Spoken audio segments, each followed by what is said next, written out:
This is an overview about appropriate socialisation.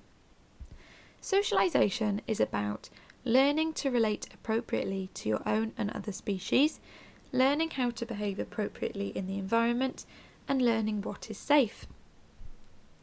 Dogs can feel threatened by everyday things if they don't recognise them as safe, so it's best where possible to introduce things gradually and in a neutral way for them to get used to in their own time. If they're already worried about something, you will have to work a little bit harder and more sensitively to help them learn that something is safe by making it as non-threatening as possible and building their confidence back up over time. There will probably be a number of things that they are not used to, and this is especially true for dogs who have been raised in barns where household noises may be completely alien to them. Puppies can begin to smell things from 1 week of age, see shadows from 2 weeks, hear from 3 weeks, and see clearly between 4 to 6 weeks old.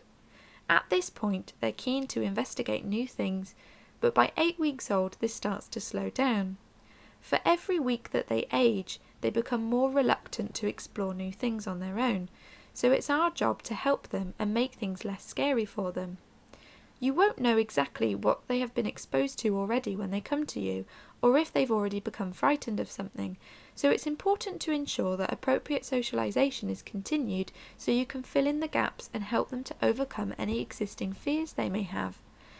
Socialisation is most crucial the younger that they are, but ideally you should keep up with socialisation until they're at least 6 to 8 months of age.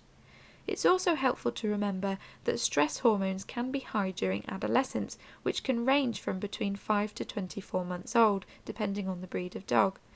This can cause a drop in confidence during that time, so it's beneficial for your dog to be mindful of this and introduce things carefully.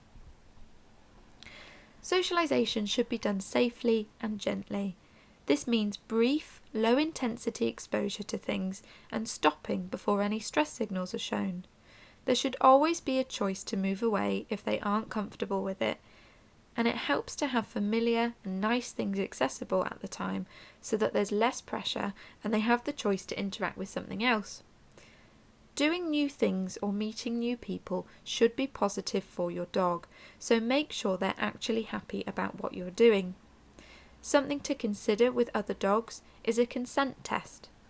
If, for example, one dog is being chased, hold on to the one doing the chasing and release the one being chased to see if they go back for more. Test to see if they were actually enjoying being chased or if they were just trying to get away. Have breaks as well to let them wind down. They also need lots of rest without being disturbed, as it can be a lot to take in and they need some downtime to process everything. If possible, it's good for your dog to see, smell and hear a variety of things, but they don't necessarily have to meet people up close to be able to learn about them. If you have the opportunity, try to let them encounter different adults, children, genders, ages, ethnicities and type of clothing. Also look to have nice encounters with adult dogs and puppies of different breeds. Different people and animals can look, move, smell, sound and behave very differently. So by allowing them to have positive, non-threatening exposure to these things, we can help to teach them that they are all safe. Different environments are also beneficial, with different surfaces and textures to walk on, different sounds and different smells. Be careful not to encourage them over if they're unsure or bribe them with food, as it may worry them if they feel pressured and impact their feelings about it. Let them investigate in their own time and reward them for doing so. Dogs often like to look at things and sniff them for about 10 seconds to take in information, so ideally allow them to sniff people before the people touch them so that they can get the information they need first to suss them out.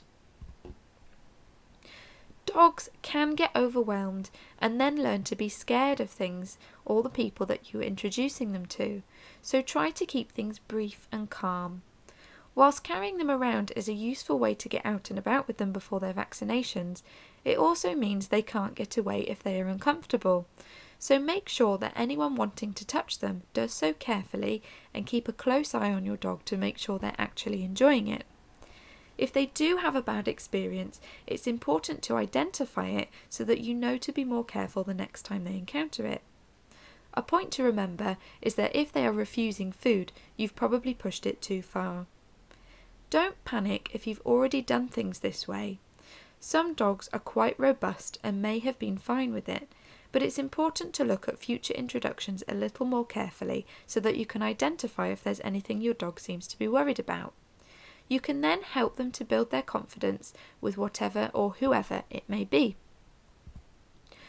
Also, don't worry if you haven't been able to introduce them to many new people or new things, especially with the current restrictions in place from the virus. A few really positive meetings are much more important than lots of bad ones. The most important thing is that they develop confidence around new things, so as long as you continue to introduce things carefully, you can really help them that way. Just before I finish, I want to highlight the Yellow Dog UK to you. It highlights some of the reasons why dogs may be on lead in some open areas, and why it's so important to not let your dog run up to dogs that you don't know. Some of these dogs may have a yellow ribbon on their lead or be wearing a yellow piece of walking equipment to highlight that they need some space, but not everyone knows about this. As a general rule, don't let your dog run up to unknown dogs if they are on lead or if the owner has seen you and called their dog back. Please respect their need for space, especially if the owner has asked you for it. If you don't, you could hurt their dog, cause them unnecessary stress, and set back their progress by months. You could also put your dog or yourself in danger if that dog feels the need to defend itself. Many dog owners spend years working through their dog's fear of other dogs by trying to teach them that those dogs won't approach them and hurt them or scare them when they see them. Please give them the space that they need for their dog to feel safe. It is so upsetting when a dog bounding over to them sets them back by months and can cause some dog owners to stop taking their dogs out as it's too stressful for both themselves and their dogs.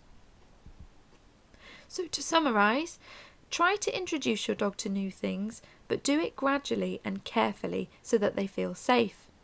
Always make sure it's enjoyable from your dog's perspective and for everyone else involved. Try to use the same principles throughout their life when they encounter unfamiliar things.